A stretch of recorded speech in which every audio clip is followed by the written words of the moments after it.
Well, that was a long August, wouldn't you say, Rob? Time flies when you're having fun, John. So, It was a I long kept and blinking, it was interesting, gone. full of information, probably even more than we even anticipated would be put out there, I think. Oh, definitely. Yeah, I Yes. think I think it went over really well. I think the people enjoyed it, and so this is going to be. I guess I can call it like episode 154, but this is really going to be like a wrap up of August. Yep. And yeah, if anybody hasn't listened to the August shows, this was all about ultra running, and we got four people on to talk about it. Oh, actually five if you include the initial Kevin The from race director yeah, for the Fire Fire on on the the Mountain, Mountain. Yep. right? So I thought it went over really well. What are your thoughts on it? My thoughts are, and this is funny, and I never answer the question directly, so No, yeah. hold tight. Here we Here go. we go.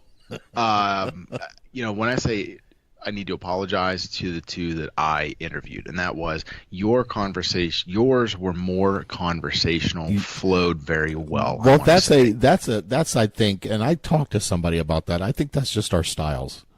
Yeah, well, I'm mine, and that being, that being said, no, I can't not say that, John. I need a bell. Ding! Social. I heard myself say it. yeah. No, but what I was in my mind, and this I set it out there, and I told everybody what I wanted to do was then this wrap up show was supposed to be I was going to record each one of the questions and then cut out each one of the clips. So I was very much trying to almost 20 questions it like here's the question. I was listening for the sound bite. I was writing on the back end like it started at this minute and second and ended at this minute and second, Yeah. or there was a good sound bite here. So I was listening to the stories and I was talking to them, but I was really trying to do some of that production. Life got in the way. It didn't. So we're doing a much different wrap-up show than I had envisioned because now we're going Right. to talk about some of the answers and what came up and so forth. Hmm. But it's one of those, I think, I know I can just sit down and just start talking, but then it was hard if you'll actually if you go back through and pay attention to when I was talking, you'll hear I'm being real quiet because I'm intently listening and I'm taking all kind of notes for later, and then all of a sudden like off the cuff it's like, oh, it's what, because it was my turn to talk again. Right, And I was right. like, but yours flowed very, very well, and that's why. And I go way back when I say the episode 100, whenever I had done Randy's interview first, and then John's, or not John's, I'm sorry, and then Andy's, and then as I went through them, they continued to get longer and more conversational. But Randy's was real short because I was short and to the point, and I cut Right. him off. And that's why I wanted to thank and apologize to, Sean and Karen, because I was trying to keep it more sound clippy, less conversational, and that was on me. That's what I was trying to do, and I hope they don't feel shortchanged because I thought they were very gracious to come on. They shared a ton of great information, and so we're going to recap a couple of things on the show today here.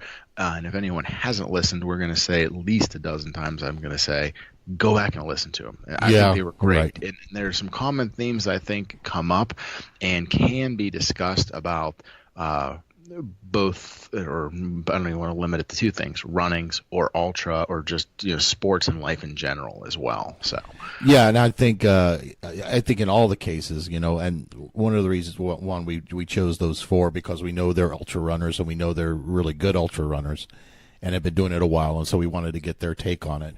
But the other thing was that they're more than just ultra runners. They've got a lot of life history.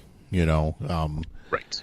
And things that have happened in their life. I don't know a lot about Sean. Because he's a relatively new person for me. But I've known Chris, and I've talked to Chris offline and online for a couple of years now. I've known Meaghan for 5-6 years. And Karen, I knew her history. So Right. so it was kind of interesting, and it happened like I kind of wanted it to do. I wanted to hear how they answered each of these questions that we came up with, and I wanted to see what was similar, and we found a lot of things that are similar, and in how they approach things and where they came from and things like that. Especially where they came from. Everybody comes from the same background, it seems like, but then also where they differ. And we didn't find a lot of differences, like really pointed differences. But it was kind of interesting, like what they keep in their bag, what's their one item they have to have, things like that, you know. And I thought that was a great question that you then I want to say I don't want to say came up with off the cuff. That was one that I go to, and you hadn't told me, and I'm like, oh, by the time that I was doing mine, we were already into it, so I didn't really think about it, and I can't take credit for that question. Nancy Thapalia gave me that question. Ask them this, because that's what she wanted to know. Right. So that's where that question came from, and mine was like, "What's your go-to item?" That's kind of hit me while I was talking to him. It's like, "What's that one item that you have to have?" Yeah. When you're going to bonk, you go for that. And that was interesting, I thought. And we could go back and ask Karen and Sean those questions and see what they say, right? Yeah, I'm sure they would. I'm interested. Well, Sean kind of probably listen and respond to the on the show notes, and they'll even say what those are. So. Well, and Sean and Karen, I think, commented on Meaghan's after they heard the show. Yeah. Which just cracks me up.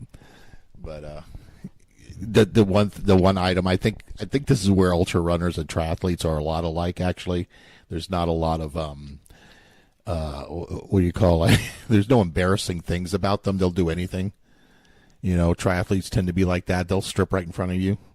Yeah. You know, and ultra runners tend to be the same mindset. They really don't. You know. Yeah, I'm gonna. I'm not going to say joke, I'll interject. I don't want to continue to harp on the same stories and everyone being like, Rob, we heard you say this 24 times.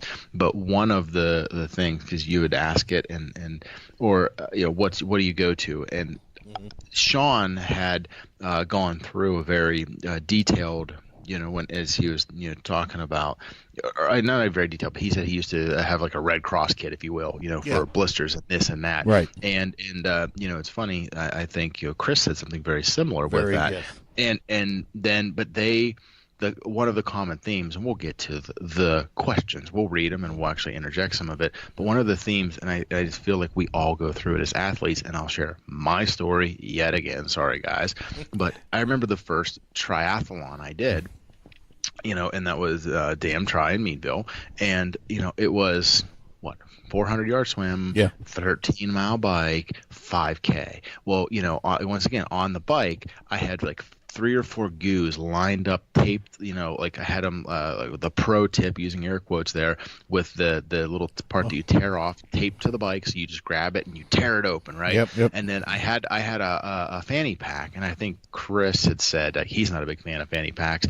I'm going to use air quotes. I have one. I use one. It's more like an SPI now, the little sleeker, sexier, if you can make it sexy, I have one of those, and that's what I carry my phone in the majority of the time. Although lately it's just been my phone's been getting drenched with sweat because it's just been so humid and hot and when I've been running.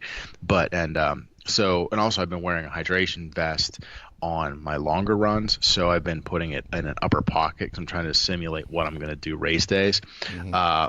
Anyways, that I'm not going to say it. So moving on and going back to my story, I put on the fanny pack for my 5K, and in that fanny pack for the 5K at the end of my triathlon was 2 very large pieces of moleskin, something to cut it with, athletic tape, waterproof athletic tape to 2 different kinds, multiple Band-Aids, couple of needles, like they said, a lighter. Like, I was preparing for the 5K. Absolute worst for a 5K, and that's why, I'm picking on nobody but myself with this answer and story. I think everybody's like that at the beginning, though. I think we're all like that.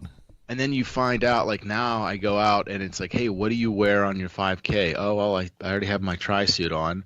So I have running shoes, my bib because they require it, and a hat because I don't like, and it's funny, you see me in person, or when I say good photo, regular photo of me, I have a big forehead to begin with. I know that.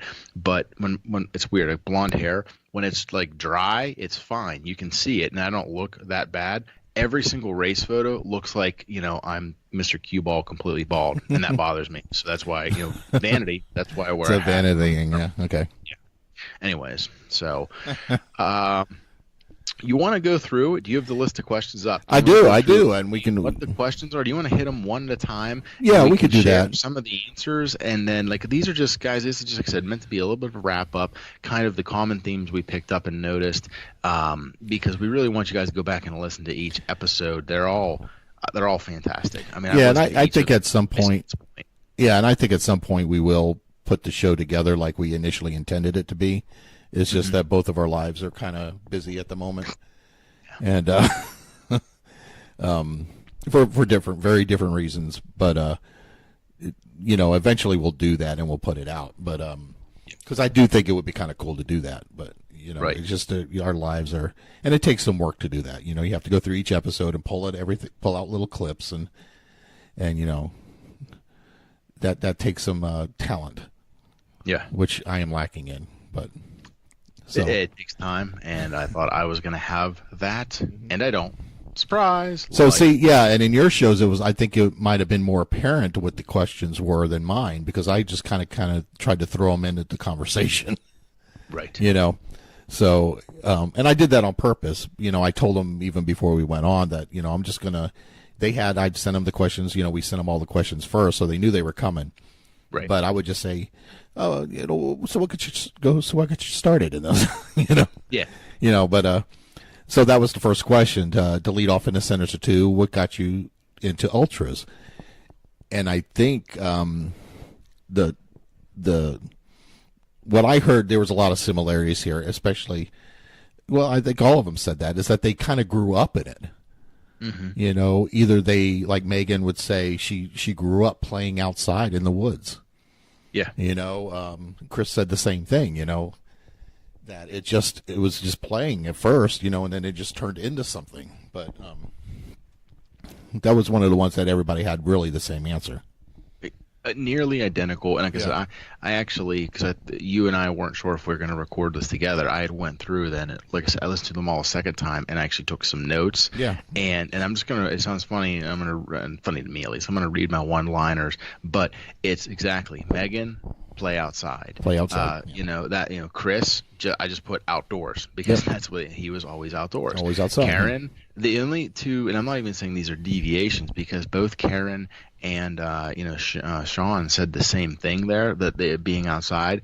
Karen did say though that she said she got into ultras not for the running. She got into it for the adventure of it, and I thought this was pretty telling too. She said the competition keeps her in it. Yeah. Sean, I just put OCR because that's how he got into it. Once again, he grew up outdoors and wanted to get back into some of it and got into the obstacle course racing. And he's similar to me. He had shared. I have a kid. I got to get out and do something. I got to get the best workout I can get in the least amount of time that I have. Right. Running, here's what it is, and then just continue to run more and more for that adventure portion of it. Yeah, Karen was the only one that kind of really said that she's in it for the competition. She likes to compete. I mean, you didn't hear that from Meaghan. You definitely didn't hear it from Chris. So it was a different take on it. You don't really hear that a lot, and I thought it was interesting. But knowing her as we've gotten to know her recently, lately, it makes sense to us. You can hear it in her voice, and when she was down with the medical issues, that's what I think the people that, I think it bothers everybody. I met someone recently and she's been laid up with a knee injury and she was active and it's like driving her nuts that she can't do anything. Right.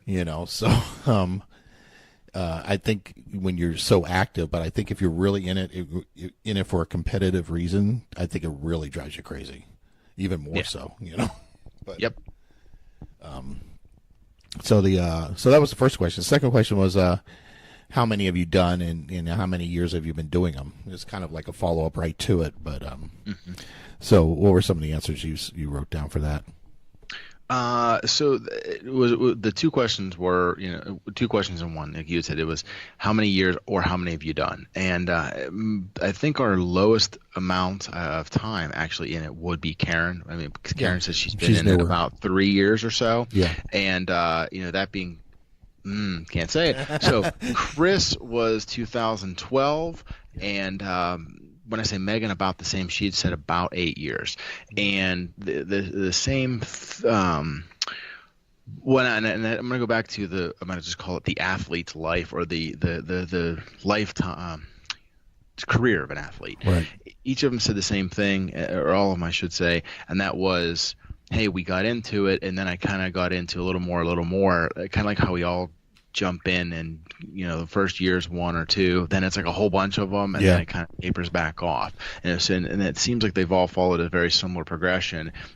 Secondarily with that, though, is the longer they've been in it, the more it's like, oh, I don't know, maybe just a couple a year, but it's that's coming from our folks that are doing, and I'm not belittling Karen or in any way, shape, or form, but when Karen's talking about, well, I'm hopping in and doing this 50 mile, and I'm doing this one and doing this one, she does them all strategically, the shorter runs. It's hard to say shorter, and that's where I said relatively shorter, shorter, but when she's using other races as a planned training run for a longer one, and when you hear Chris or Meaghan or Sean talking about this 100 miler, this 100 miler, this 100 mile, there's only so many of those you can do in a year without just absolutely destroying your body, and then so that's why they're talking about doing, I want to say, less races, or even Meaghan kind of.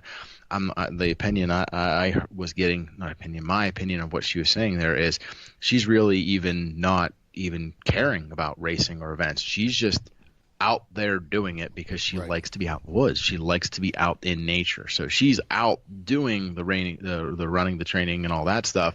But like, I don't know, maybe I'll do an event, but that's just so far off of what it seems like is her primary concern at this point. And I think that's kind of true when people, we saw it with Chris in the last event that he did.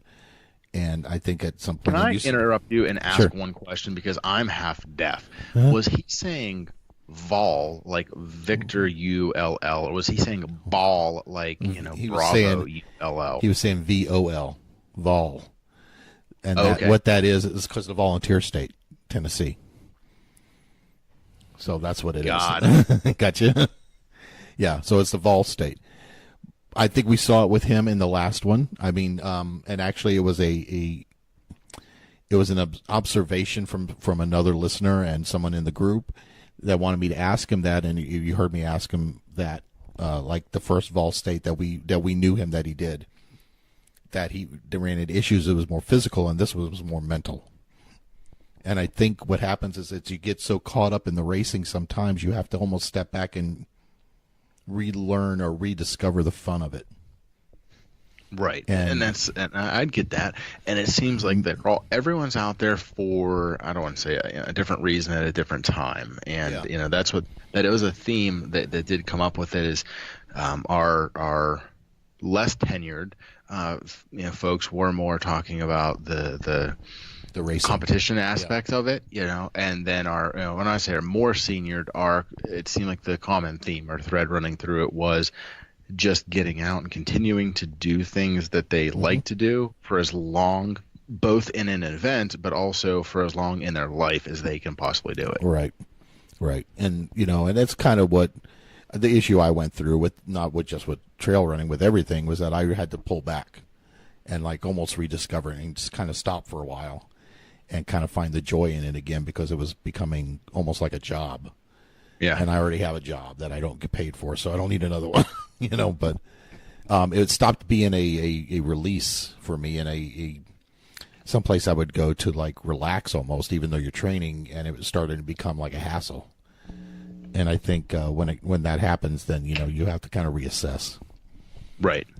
So we did ask him, the next thing we asked him is, what gear do you think is essential? And we gave him like a GPS, hydration vests or belts, or trekking poles. Nobody said trekking poles.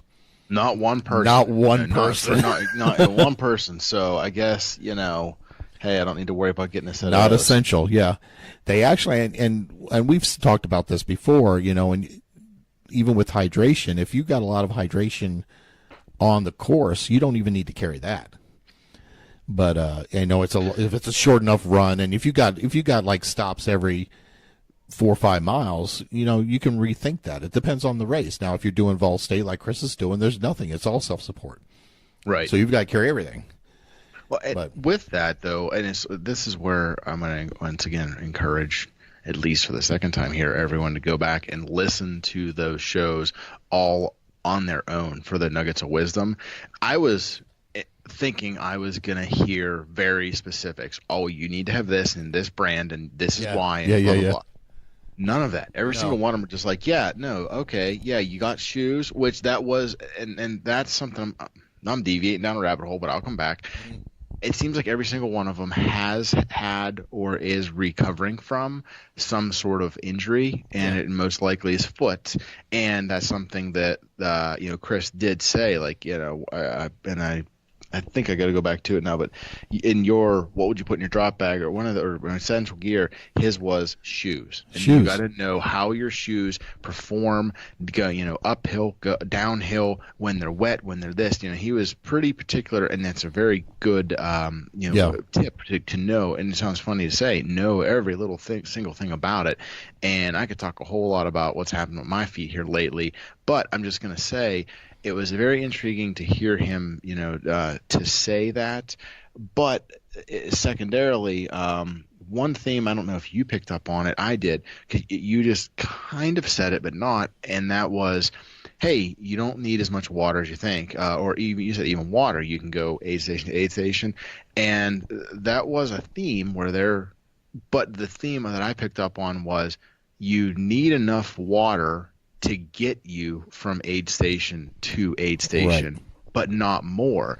And you can't think of it in the distance or in miles. Oh, it's only 3 miles. It's only 5 miles. You have to think of it as from the time frame that it's most likely going to take you to get from one to the other. Right. And that comes from looking at, once again, these ultras that we're talking about, are majority of them are not road ultras or loops around a track or a town.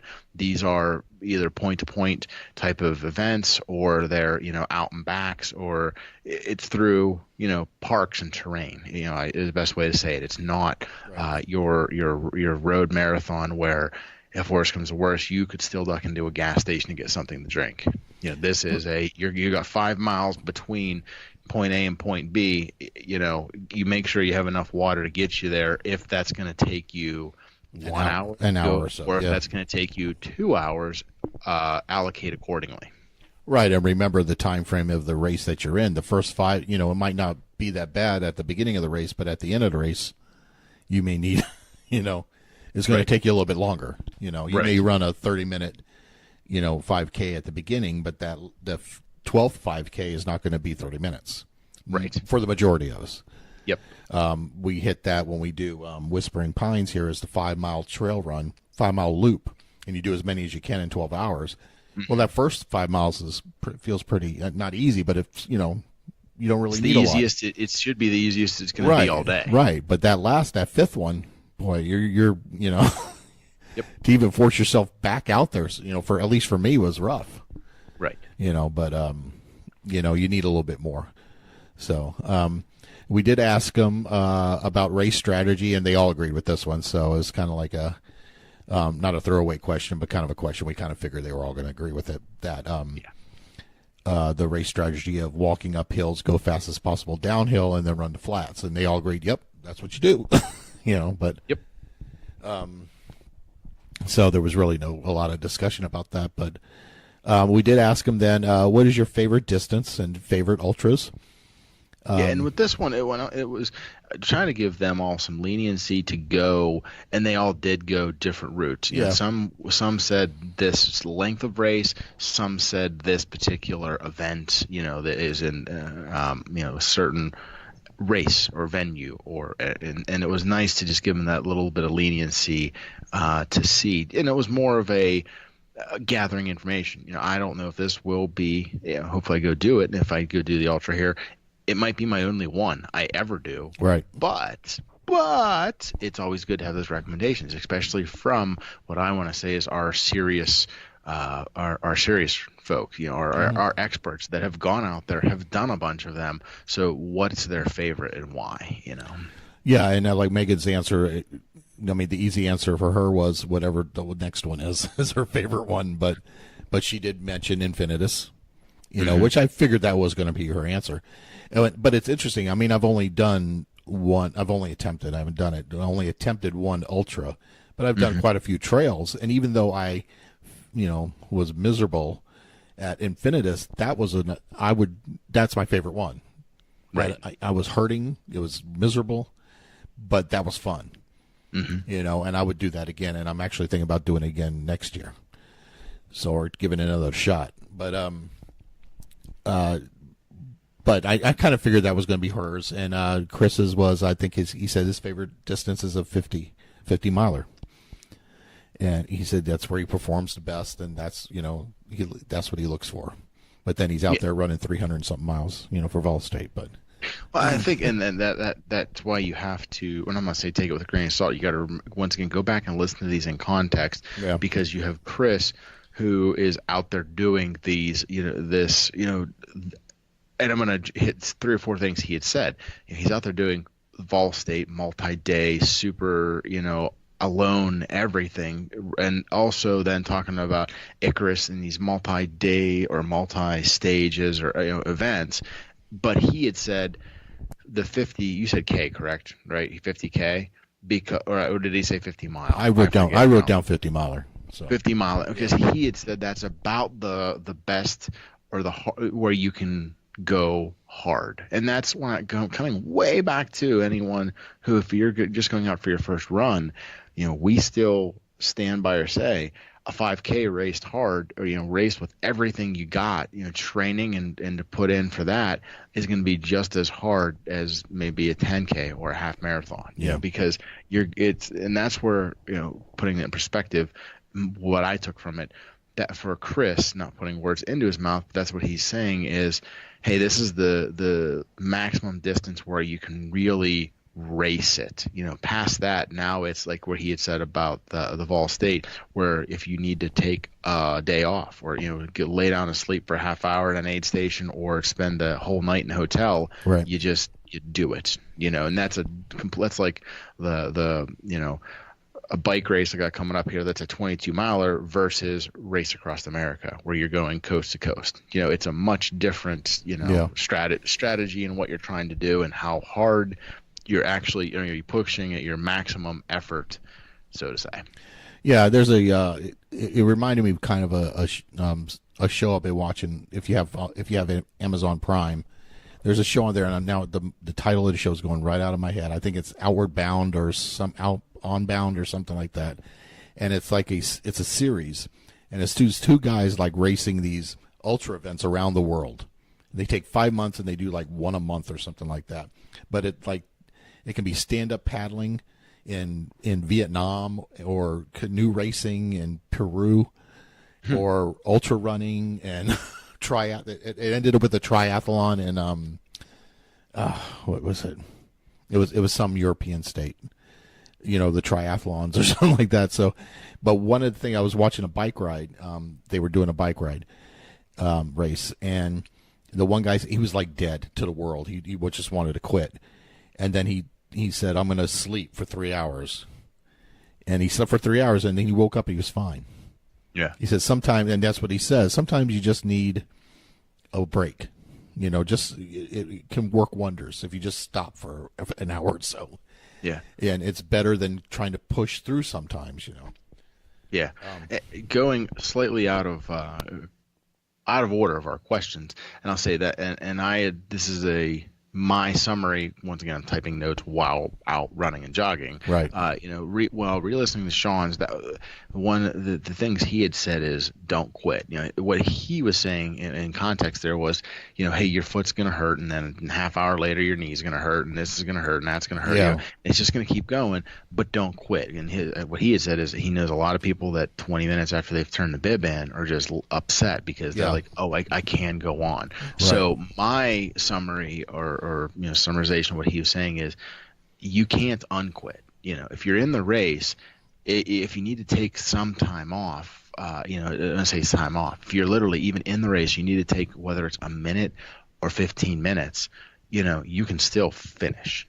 But that being said, boom, boom, there's another one. Boom. If you, once you quit, you can't unquit. You turn the bib in, or you get on the sag wagon, or you call, or you drop. You're done. You're now DNF. You can't say, I'm going to get back in. And if you recall back to Infinitus, when I got done with that first mountain climb and came down Mount Romance, and Meaghan had not gotten there yet, and I texted her and I said, I don't think I can keep going.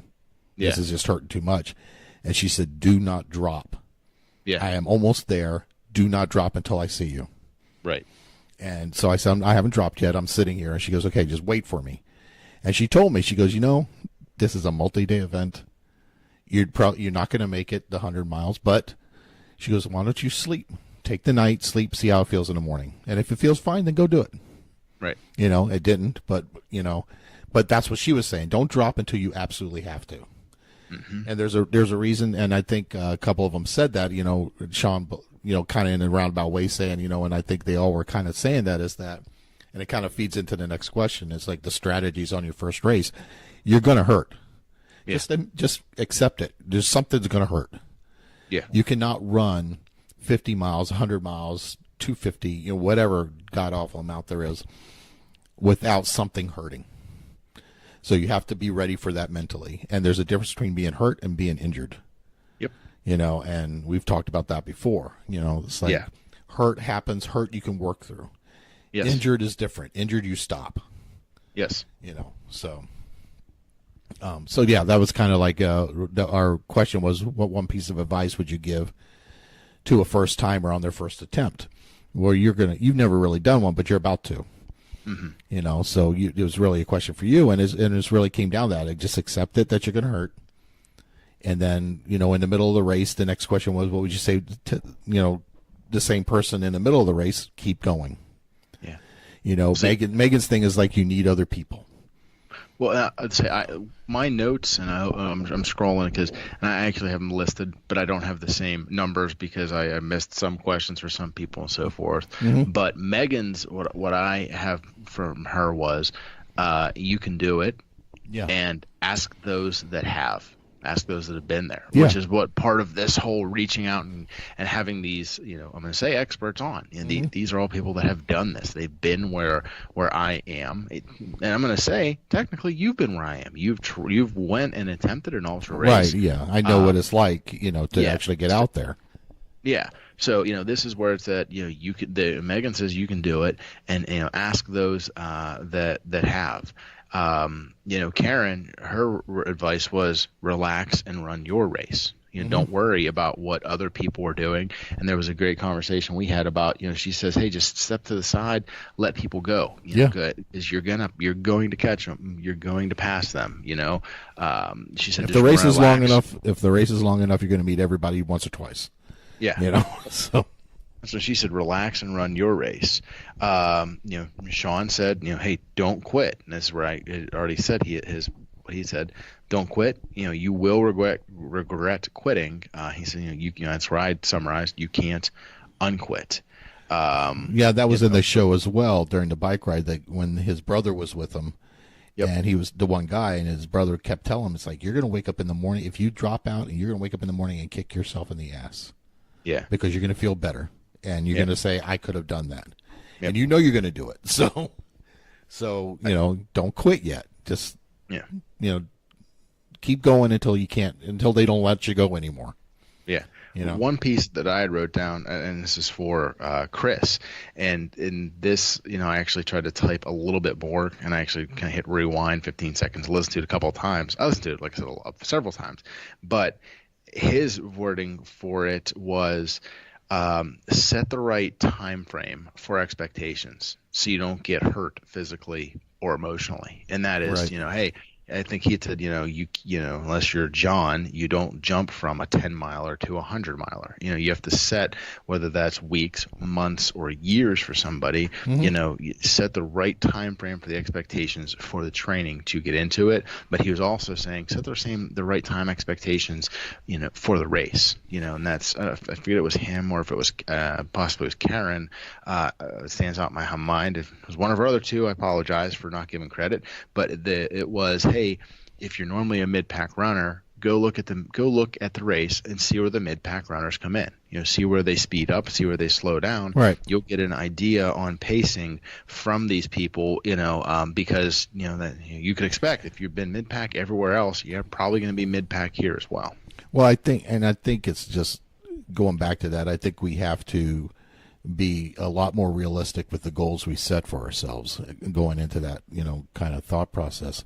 I was talking to a person, and this is business wise, but I was talking to a person who set themselves a goal. Well, you can probably relate to this because you're in insurance, but she's not in insurance, but she had set herself a goal for the year of $2 million. Okay.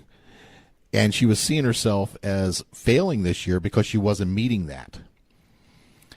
But I said, well, but what are you meeting? And what was your goal last year? And she goes, well, it was $1 million last year. I said, did you meet it? Yeah. Are you meeting it this year? Yeah. Okay. So you set your goal too high. You're trying to double, but you're still profitable, Right. So right. you're kind of killing yourself mentally. It's like you're still doing really well, but you're thinking you're failing, and actually you're doing really well, because you've just kind of overreached that goal. So it's okay to set that bar, but don't think of yourself as like I overreached for the 100 mile. I wasn't ready for that, so Right. And then you saw how I reacted afterwards. I felt like I'd failed it, no, but yeah, I did, but it was probably too much for me at that point anyway. So I had kind of overreached myself. No problem with overreaching a little bit, but if you get to the point you're reaching so far out there that you look at everything as a failure because you didn't reach that, you have to kind of have that mindset that it's not a failure because I am reaching a little far, a little bit out of my comfort zone, a lot out of my comfort zone, but right, which I liked, so I like that kind of thought. We have to remind ourselves of that, I think, every once in a while. And I don't think any of our folks had said this, but this comes from another podcast I listened to, and that's be humble, be happy. The fact is, hey, it's not bad to have a big goal, and you don't need to necessarily always, I should say, or but you need to make realistic, obtainable goals. But also, hey, if you reach them, you want to, you don't need to be center stage for everything. You can, sit back and say, hey, you can be humble about your successes. But in addition, that, if you don't reach them, you can still be humbled by what you're trying to accomplish and realize that you may have set your aspirations too high. Yeah, and it's just like the business thing. You got to make your goals smart goals. It has to be specific. It has to be measurable, actionable, relevant and time bound, right? So when you look at your goals, you can say, okay, you can't say I'm going to, it can't be, what's the word I'm looking for? Just out there. It has to be specific. You have to say, I'm going to run 100 miles in 10 hours, and by December 31st, things like that. And it has to be relevant. It has to be something that you're able to do, because you can't be setting yourself up for failure. If I tell you by November 1st I'm going to be running an 8-minute mile, I'm not going to do that. There's no, Yeah.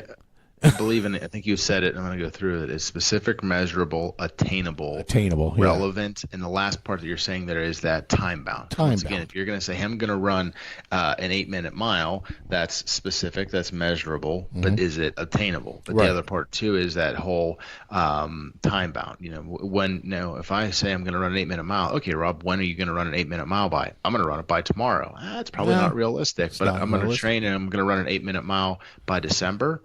Realistic for me, maybe, once again, maybe not for you. And these are smart goals that you set individually. Right. the business world overlaps with the endurance world. It's amazing how that happens sometimes. Every day. So the last question was, well, it wasn't really the last question because I did ask other stuff, right?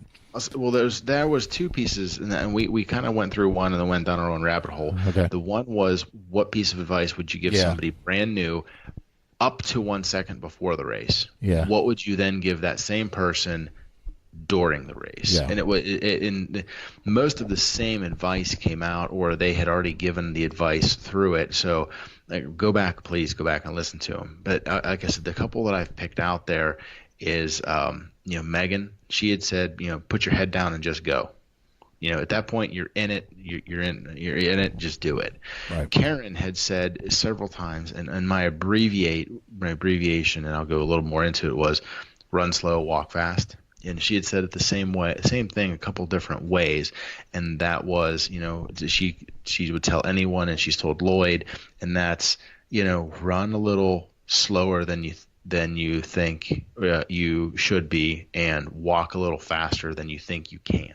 Walk with purpose was one of the things that she kept saying as well, and that's I don't want to. Well, I don't want people to think that I'm saying anything good nor bad about time things, but where she had said, hey, about going out, like you're not out for a leisurely stroll. Right. So once again, if you go out and walk right now, just casually, and I'm making these numbers up, and that's a 15-minute mile. If you're in the race, you're probably going to want to push try to get that walk to like a speed walk down to maybe a 13-minute mile. But once again, if your casual stroll is 13-minute, push it to 11. Go the opposite. What I mean? If your casual stroll is 20, you're going to want to be, at 18. Walk a little. Go ahead. No, that is my weakness, is that I can run, but when I'm walking too slow. I feel like I'm walking fast, but this is where Jennifer used to kick my ass every time, is that I can run faster than Jennifer, but her walk was like a 15, 16-minute walk. But, the run was 17, 18. So... well, I mean, not 17, 8, you know what I'm saying. But, I would be running in my run split, and she would be keeping up with me walking. Yeah. And it's just what she call it, the intern walk, because you can't run through hospitals. And so you learn to walk really fast. Right. And I tend to, especially when I'm alone, which I am a lot because I'm usually in the back, is I tend to walk too slow. Yeah. And I'll look down on my watch and realize, holy crap, I'm walking 19-minute miles. Yeah. So I have to push it back up, and I can get it to I can get a walk maybe in around 16. Yeah. But my run's 12 to 13. I'm going to jump on this, and then I'm going to go to one other piece of advice and quote him here, and that is, and I won't go really in depth on it. I went out for one of my long training runs recently. Was not a good run. It was good the first half, 3/4, and then I went boom downhill from there. Mm-hmm. Like what we're saying though is I had this piece in my mind, and it was, I'm here. There's nothing I could do to change this. It was late at night. Couldn't get a ride back. I was in it. I was gonna do it, and so I slowed from my run pace to my walking pace. But then like you said, look at my watch, and I would pick it up. So just to some of the numbers, because once again I cover this. I'm doing like an audio training log, if you will, and I'll send it to you later. We'll either put it as a bonus episode or as part of like the final right before going into Chicago. Okay. But my running pace was like about a 9:30 for those first 10, 11 miles. Mm-hmm. Well, the last 6 that I walked in, I still managed to average a 15-minute pace, which in the grand scheme of things adds 25 minutes. That's not that bad. If that was a race, I still would have finished. You still, yeah. And also, fine. It didn't kill my average. When I say didn't kill my average too much, I thought it was. I was, in my mind, I'm going through what's this going to do. It took me from a 9:30 average to an 11-minute average. Yeah. Which still isn't that bad. Right. Yeah, I'd kill for an 11. To other people, that's like flying. To me, I'd kill for an 11-minute average. Right. But for me, that's blew up, and I walked 5 miles. Oh, right. And I've known you long enough, and we've worked together long enough that when I saw that, something happened. Yeah. Something happened here. So. Yep. But then I had one client today. told me that she'd went out, her head wasn't in the run, blah blah blah, and then you look at her and she had negative splits the whole run. I said, okay, you're telling me your head's not in the run, and that you didn't really want to do it and went out and did that. That's pretty strong to me.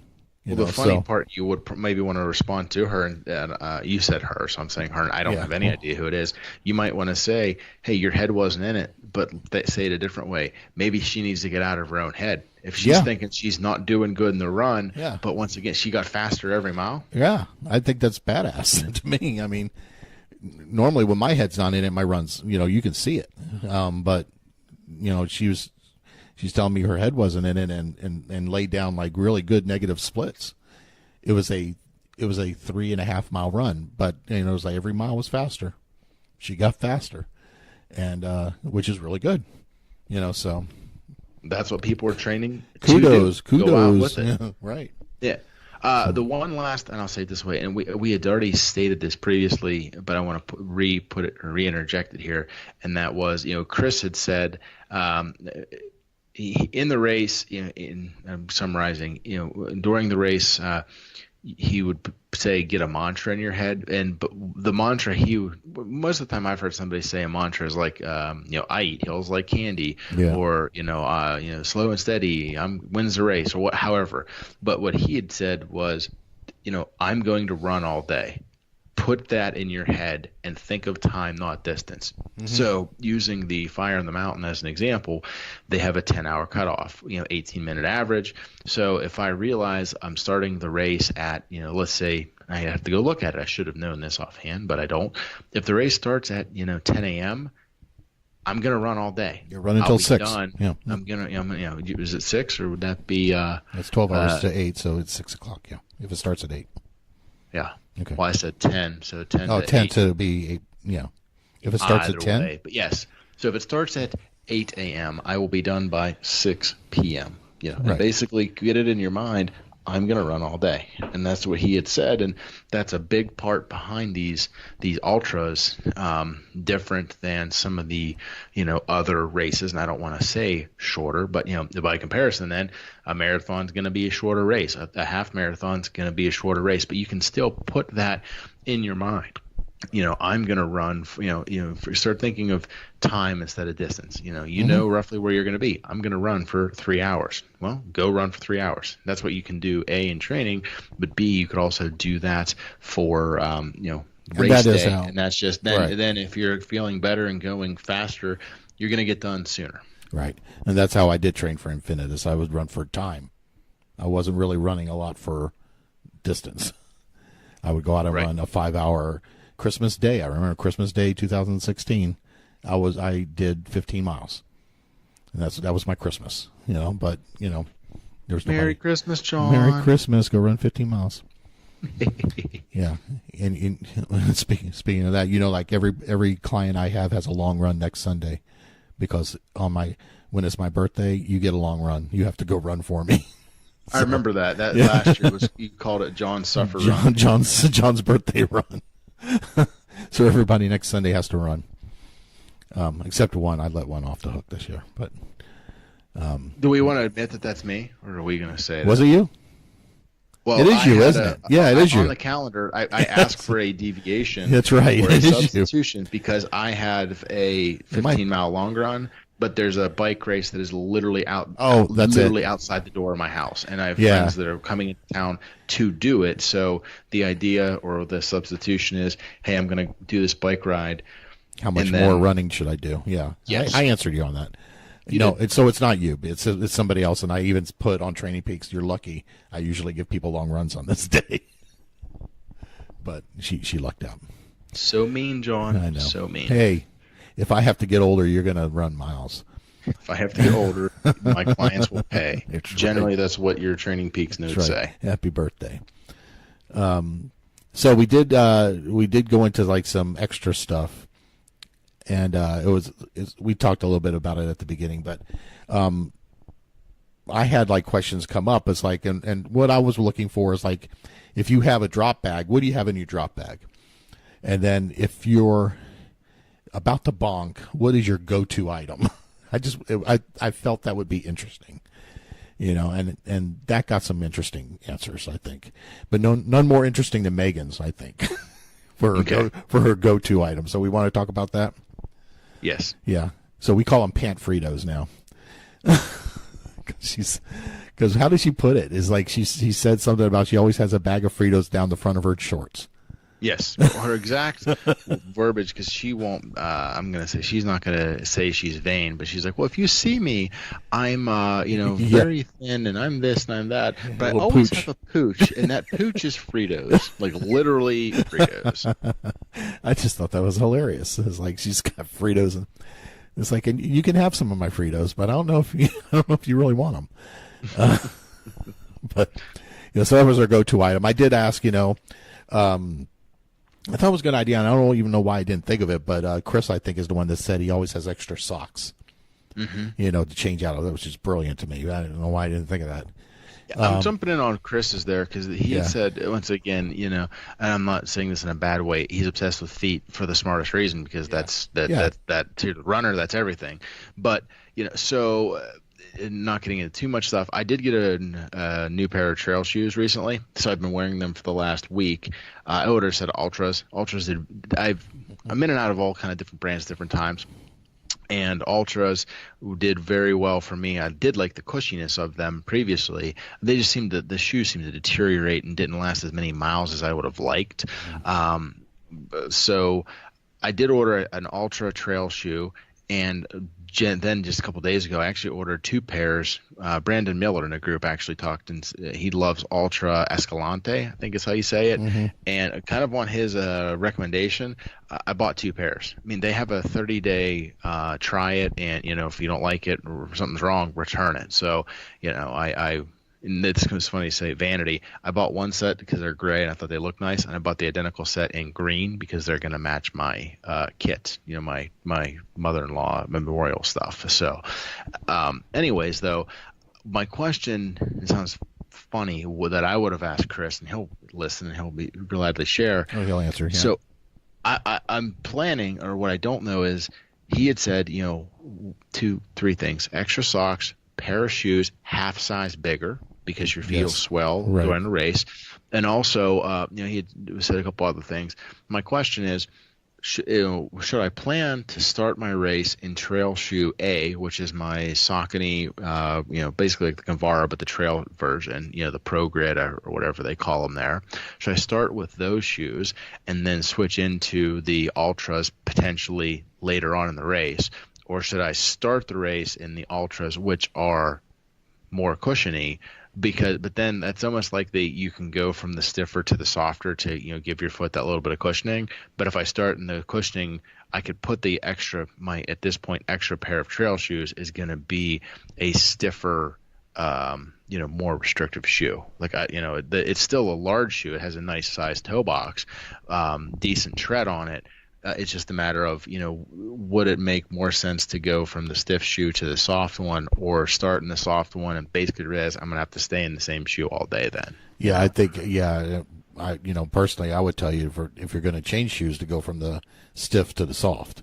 Yeah. Because your feet are going to be, if you're 50 or 25 miles into a 50-mile race, you're probably going to want the softer shoe at the end. Mm-hmm. That would be that's my logic thinking, but, I'm a bigger guy than most people, so... That's why it makes sense to me. Compared to most, that's why I'm trying to think of the same thing as well there. So yeah, my feet would need the break. Other items like Meaghan mentioned pepper spray. She always has on her, which makes sense to me. Mm-hmm. She mentioned socks also. Both of them mentioned foot kits, like blister kits. Yep. I would actually, I think if you're like Chris does all those really long multi-day events. He carries one with him, and that makes perfect sense to me too. But yeah, I think for any endurance athlete, I even think for any runner at all, but especially endurance and long course people, that they need to know how to take care of their feet. If you pull a blister, you need to know how to take care of that on the fly. It's kind of like changing a flat, on a cycling event. You need to know how to do that. And there's the book "Fixing Your Feet" is a great book to have. So go out and have you ever got that? I have not. That might have to be Meaghan required me to buy that book when I started working with her. Yeah, it's called Fixing Your Feet, and it's really just a how-to on how to deal with any foot issue, from blisters all the way to plantar fasciitis and things like that. So, very interesting book. Kind of reads like a textbook, but that's what it's for. Yep. Cool. Yeah. So, anything else we'd like to add? Well, I had wrote down a couple of random notes. Yeah. And when I said this is where I want to interject them, and once again, if I was doing the wrap up solo, I was going to kind of do we didn't cover everything here. No, partially we did not. because we can't, because we would have to make this a 4-hour show to just cover everything verbatim, and still wouldn't probably get it all accurately. So please go back and listen to the other shows. But I wanted to do some teasers and some one-liners. So that being said, there's another one for you for keeping count. If you're going through, and in this case, I'd say if you want to know who's crude and who's screwed, you got to go listen to the other shows. You want to hear who talks about Jack Daniels and long runs, you got to go listen to the other ones. That's right. If you want to know who bucks the trends and is a guinea pig on their own because they like to try new stuff on race day, you're gonna have to go listen to them. Listen to the show. You're gonna have to listen to the other ones. I had Pants Fritos, but you already told somebody, already said, already let that cat out of the bag. Who likes Pants Fritos? If you want to know who's not, quote, a super chill ultra runner, you're gonna you can probably intuit that one. But you can also you're gonna have to go listen to the other shows. If you want to know, who was told to wear a helmet. That was the piece of advice that was given to them. Wear a helmet. Go back if you haven't listened. And if you know that person, you would totally understand.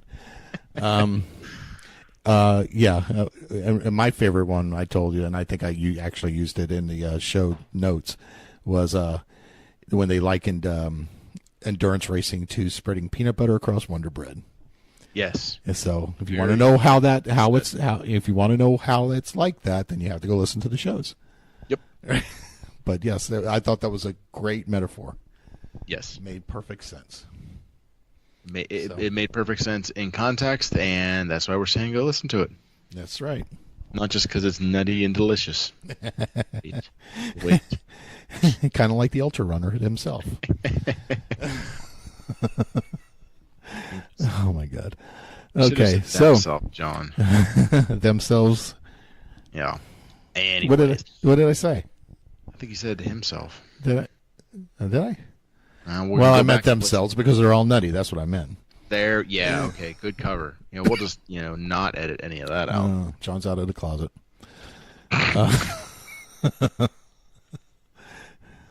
Not touching that one. Yeah. Oh man, someone posted a picture of on Facebook of on my personal Facebook page of Rocky Horror's the Rocky Horror Picture Show's 40th anniversary, and they put down when John came out of the closet, because I used to play in the cast I used to play Frankenfurter in the cast. If you know who that is, if you've never seen the movie, it won't make any sense. So, and they said, "Oh, this is when John came out of the closet." And I said, "I never knew I was in the closet." But see, that's going to make people think now. But yeah, if you know Rocky Horror, you'll know who I'm talking about. But luckily, there's no. I don't, but I know you've talked about it before. Well, luckily, there's no pictures. For the subject matter that I know that the joke or the line is, "Oh, Meatloaf again." Oh, Meatloaf. See, again. I haven't heard it, but I've heard you say it. Yeah, Meatloaf again. Oh man.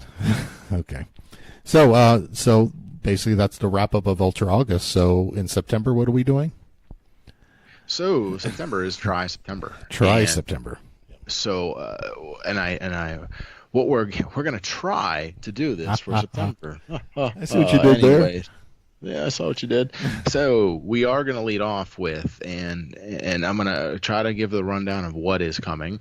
And when I say try to lead off, we're going to lead off with one, at least, most likely a 2-part interview, right, with Vanessa Snyder from the group. So what I was in trying to talk with her, when I say it that way, I did talk with her, and the interview was going longer than I had time for. So it's fun. There's not a really good transition at that point where I'm talking to her, and then it's like, hey, Vanessa, hold on, and then it just ends because we've gone through all of her history, and we're gonna, what got her into tri and her early, experiences, and then the part 2 is, which has yet to be recorded but is scheduled, so I will get it done for you guys. Will be and most likely release that like a Monday, Thursday again. Yeah. Will be her training just specific for Ironman Lake Placid that she just recently did, and the race itself, what went on there. Then the remaining 3 weeks of the month, we're planning to have on subject matter experts for swim, bike, and run, the 3 disciplines. Right. And it's weird to say, and I'm just going to go to the last one. Oh, a running expert for triathlon? Yeah, because swimming is different than swimming for triathlon. Right. And biking for tri is different than just biking. And that we're trying to get somebody who's, got some experience in the field at large, but also then has, the triathlon specific experience, so that we can bring that to you. It's been very clear to me because I've been working with I think you saw in the group, her name is Karen Ness, she's a masters swimmer. So I've been meeting her the last few weeks and kind of going through it, and even talking to her because she's a coach for master swimming, and I'm a triathlon based swimmer. So just to see the differences on what she would tell somebody versus what I would tell somebody, just in the swim. Now I'm no expert in swims, but like the flip turns and things like that. When I tell her, we don't do flip turns in triathlons. That's not important because there's no wall to flip on. So we don't, unless you're doing a pull swim, right? Which, right. Those are out there. Yeah. Yet again, you're most likely not doing iron or half iron distance. The longest might be for a Olympic. Right. Exactly. And even breathing tips and even some stroke tips. She even said that she notices people that come from triathlon have a shorter, like they'll put their hand at the water like right by their head. Where if you're a swimmer, you don't do that. You go farther out, and it's just interesting. It's interesting just to back and forth hear the differences. But I mean, to be honest, she's got me thinking about like longer, like open water swims, like 5Ks, and there's an 8-miler here that they do here in Tampa. You swim from Clearwater to Tampa. Amy, did you hear that? Yeah, well, she heard it. She heard me. I know, but she knew the race. I was talking to her, and I said it online, and she knew exactly which one I was talking about. Yeah. So, but so I mean, even for me to think something like that is a step, right? So that's what we are planning for September. I think we were planning something for October, but you brought something up that kind of makes sense to me, so we're going to probably rethink that because. Because you had told me to put it out there and say that it's marathon. October. Well, we may still do it, but then you brought up said, well, we're going from. Can we do like a whole month of just running stuff? But we would have to think about how to do that. Yeah, and I'm going to put it back out there to the group. And as John and I are sitting here discussing it, what I had said to John, and I actually sent him a document that said all Rob's thoughts in one place, because I just continue. They're just like running through spider webs. There's all over the place, and but that was it's a fun read. Can we really do a whole nother month on just running? I think of course we can. Of course we can, but is it going to? What we want to know is what you guys might like to do, because some of the show topics, because once again we haven't recorded these yet, would be, hey, do you guys want us to get an expert in the field on? Like, I'm not saying that John has the connections to get Meb on the show, but he's got a couple of running contacts where we can get some good. Got him on speed dial. Yeah. That's it. Yeah. Hey, Mab, come on down. But that's do you guys want to hear from, once again? Do you want us to try to get on somebody big in the field or interesting, or do you guys one or two of the show topics I kicked to John was, hey, do we want to talk about our favorite races or some races that we would like to do? Maybe talk about some upcoming things in 2018 that could be a cool destination. Like, hey, if I, I don't want to say dream ones because everyone's going to say, oh, Hawaii, but hey, I'm not going to have the luxury of the time, No. to take a kid in a week off and go to Hawaii and do all that, but maybe there's something cool on the East Coast, or maybe, go do the Napa Valley one, or, fill in the blank, I had sent John about a half a dozen different options on ones we could do, but really we want to do what you guys want us to do. Right. So if there's something you guys want to hear, have a good show topic, or if you say, hey, I got the best marathon story ever, I'd love to share it. Yeah, that's cool too. We'll get you, even if it's just a 15-20 minute story, we'll record it and stick it in the show. You don't have to actually, come on for the show. We can do, as you've noticed, we're doing things on our own, more you than me lately, but we can do short little 20-minute conversations. That we can put in. We're allowed to go shorter, John? Well, gee, I'm going to have to try that. Well, I think I'm better at being shorter than you are. Really? Well, Vanessa Snyder's an example of that. Oh. You didn't even get to the Lake Placid stuff. Yeah, That is hilarious. Because when you said that, my first reaction was, yeah, that doesn't surprise me. Because, you start talking, and you're talking about someone's background, and it was an interesting, I listened to it in the car. It was like really interesting. Her background, she comes from a good background. And so I could see why you didn't, because you get talking about their, that stuff like that, and it takes up a whole hour, and then you haven't even talked about Lake Placid yet. So I think it makes a good two-parter, though. So when that comes out in the next week, everyone's going to see why I'm biting my tongue here at Mr. John, making it sound like I ramble for like 3 hours on myself. She did. It was a good conversation, and I know, hey, let this go. Just when I say let it go. Well, maybe is there something in the water up there? Because I noticed, like, at the beginning you said, I'm just going to turn off my mic and you go. And she went, boy. It's like, is this something up? Is it just something in Clearfield, or is it just an area thing? Hey, John, cracks long me story short, we like to talk. Yeah, he cracks me up. That being said, we need to wrap this up. Yeah. All right. So, we'll put this out tonight. If you're in Florida, don't forget to vote tomorrow. We have our primaries tomorrow. So, so that's going to date this show. There's nothing about my town, and as soon as I say this, there's nothing about my town that I can joke nor say right now. We've made international news. If you haven't seen it, as soon as you Google it, you will. And oh my God! Now I got to Google it. Just hang your head in shame and be like, You can't be worse than Florida. Come on, we're the home of the hanging chads. Anyways, we're gonna go ahead and end that show. We're gonna end the show, John. Okay. All right. So until next week, everybody take care, and let us know if you have any questions. We got to do the endings. Wow. If you haven't left us a review, please do share it with your friends. If you have any topics or conversations, hit up John at enduranceforeveryone.com or Rob at enduranceforeveryone.com. But seriously, guys, the reviews, and I don't know how many of you guys out there, John shares the statistics with me. It seems like everybody is streaming this now. Yeah, a lot more. Download it on your phone and then just delete it. It helps us out. Yeah, it actually does. I don't think even people realize the difference. I don't get why it matters if nobody downloads anything anymore. Everybody streams. So I don't know why that matters now, but apparently it still does to people. But we're getting an average of about 300-400 downloads per episode now, which is a lot more than we used to get. But we're getting like 30,000 stream hits. Mm-hmm. So we're obviously, a lot more people are streaming than downloading. But or when people else, grab your friend's phone and subscribe, download it to that. Yeah. There you go.